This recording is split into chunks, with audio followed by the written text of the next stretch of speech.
और बहुत ज़रूरी जानकारी आपके लिए, क्योंकि बहुत जल्द अब बच्चे बिना माता पिता की इजाज़त के बगैर सोशल मीडिया का इस्तेमाल नहीं कर पाएंगे। सरकार के डिजिटल दुनिया में डेटा सुरक्षा के नए नियमों के मसौदे की माने तो अब बच्चों को सोशल मीडिया के इस्तेमाल करने से पहले अपने माता पिता की परमिशन की ज़रूरत होगी। तो आखिर बच्चों को इंटरनेट की दुनिया से कितना खतरा है और क्या है कानून उन्हें बचाने के लिए पर्याप्त है, इस पर अतुल रंजन की इस रिपोर्ट के जरिए आप जानिए।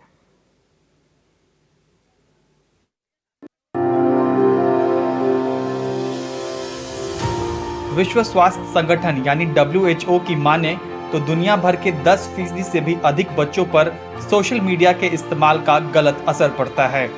WHO की रिपोर्ट यह भी बताती है कि दुनिया भर में बढ़ते सोशल मीडिया की दीवानगी का सीधा असर बच्चों में मानसिक और शारीरिक समस्याओं के रूप में दिख रहा है।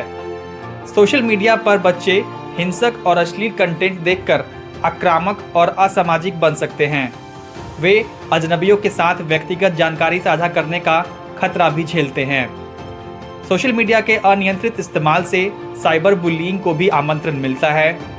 इसके अतिरिक्त वे अपने शरीर के स्वरूप को लेकर भी असुरक्षित होने लगते हैं। इन खतरों को देखते हुए दुनिया के कई देशों ने इससे निपटने के लिए या तो कदम उठाए हैं या फिर उस पर गंभीरता से विचार कर रहे हैं। हाल ही में ऑस्ट्रेलिया ने 16 साल से कम उम्र के बच्चों पर सोशल मीडिया के इस्तेमाल पर पाबंदी लगा दी, तो न्यूजीलैंड, इंडोनेशिया, मलेशिया, दक्षिण कोरिया, जापान, ब्रिटेन और फ्रांस भी ऐसे ही कानूनों पर विचार कर रहे हैं। 2023 में पारित हुए digital personal and data protection act के नियमों का जो मसौदा जारी किया गया है, उसके मुताबिक भारत में 18 साल से कम उम्र के बच्चों को अब सोशल मीडिया पर अकाउंट बनाने से पहले अपने माँ बाप या अभिभावक से अनुमति लेनी होगी। कहीं ना तो कहीं बच्चे अपने आप से भी आजकल इतना चीज़ें खुल चुकी हैं कि बच्चे अपने आप ही ऑनलाइन सब कुछ कर लेते हैं। लेकिन अगर आपने कोई चीज़ अकाउंट बनाना है या कुछ करना है तो पेरेंट्स की ज़रूरत ज़्यादा है, क्योंकि कहीं ना तो कहीं साइबर क्राइम्स और ये सब जो हो रहे हैं, बच्चे कहीं अनजान में भी गलती कर जाते हैं। सो आई फील कि ये जो हम कर रहे हैं, गवर्नमेंट जो करना चाह रही है, तो it's a good step for it. It is a very good, मतलब अच्छी बात है, अच्छे कदम पे ही जा रहे हैं हम कि एटलीस्ट कंसेंट तो चाहिए पेरेंट्स का। बट अदर देन दैट और भी बहुत सारे कंट्रोल्स होने चाहिए, जैसे कि आपकी ब्राउजिंग से भी कंट्रोल होना चाहिए। आप सोशल मीडिया में क्या आपके पास जो नोटिफिकेशंस आते हैं उसमें भी काफ़ी कुछ गलत चीज़ें आ जाती हैं, वो सब में भी एक्चुअली जो कंट्रोल होना चाहिए वो हो पाएगा, कैसे हो पाएगा वो देखना पड़ेगा। हालांकि साइबर सुरक्षा के जानकार कह रहे हैं कि मसौदे में जानकारी की कमी है और इसमें बच्चों की सुरक्षा को लेकर पर्याप्त इंतजाम नहीं किए गए हैं। इसको बाईपास करने के बहुत सारे तरीके हैं। अगर आप देखिए, अगर आप थोड़े से भी इंटेलिजेंट बच्चे हैं तो आप अपनी उम्र जो है 18 दिखाएंगे नहीं, आप 25 दिखाएंगे, आप 30 दिखाएंगे।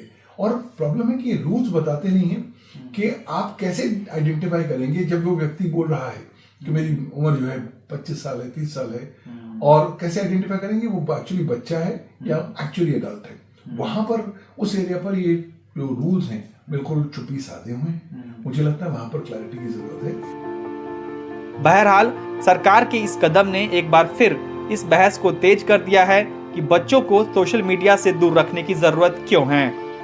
मसौदे की कुछ प्रमुख विशेषताएं ये भी हैं कि अब लोग कंपनियों से अपने डेटा के इस्तेमाल और उसके स्टोरेज पर सवाल कर सकते हैं, साथ ही साथ उनसे उस डेटा को हटाने की भी मांग कर सकते हैं।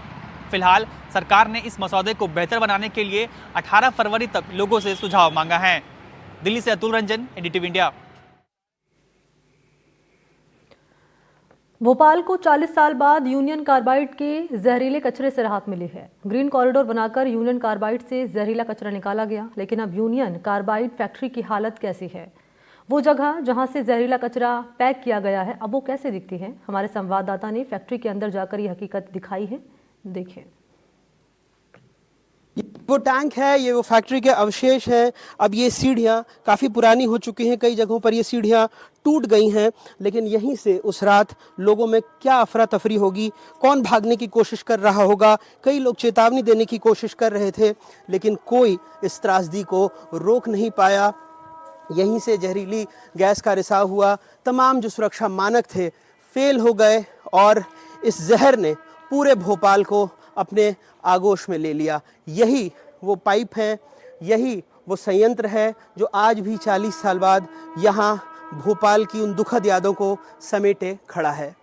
आप देखिए जहाँ पर अवशेष रखे थे वहाँ बाकायदा पूजा करके यहाँ से ट्रक निकाले गए हैं और ये आज अब तो शटर डाउन है, ताला भी लग गया है, लेकिन यहीं पर कुछ अवशेष और भी रखे थे जिनको 12 कंटेनरों में यहाँ से निकाला गया है और हर कंटेनर में लगभग 30 टन कचरा था, जहरीला कचरा था, जिसे यहाँ से लगभग 6 घंटे की दूरी तय करके पीथमपुर पहुँचाया गया। पूरा ग्रीन कॉरिडोर बनाया गया था और उसमें पुलिस की, दमकल की तमाम सुरक्षा इंतज़ाम उसमें रखे गए थे। जो हर वर्कर था यहाँ पर उसको आधे घंटे से ज़्यादा का शिफ्ट नहीं और बाकायदा उनकी चेकिंग हो रही थी, उनका स्वास्थ्य चेकअप किया जा रहा था और जो HDPE बैग्स हैं उनमें भर करके जो यहाँ पर जहरीला कचरा था यूनियन कार्बाइड का, उसको ले जाया गया। 12 बड़े बड़े कंटेनरों में आपने उसकी तस्वीर भी देखी होगी।